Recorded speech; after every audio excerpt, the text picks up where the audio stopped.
And so, Bobby, if you want to talk about a little bit what those consequences could be if you had a false start.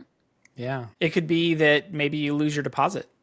Some C3POs take a deposit at the beginning for them to reserve the spot, and contractually they have it written that if you don't get out of phase one, you forfeit it. And you're like, whoa, what's that all about? Well, if you think about it, the C3PO spends a lot of time of scheduling. They get the assessors who charge them money Right. to be in that audit. So they're going to get a bill for this, whether or not they're able to get you out of phase one or not. So there has to be some type of transaction of cost there that they have to compensate them for.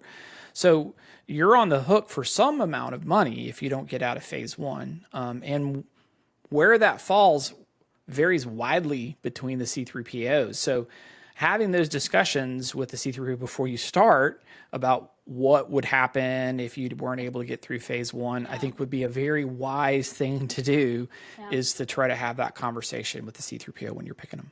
Yeah, I do feel like people have a little bit of a fear of having conversations with C3PAOs because Right.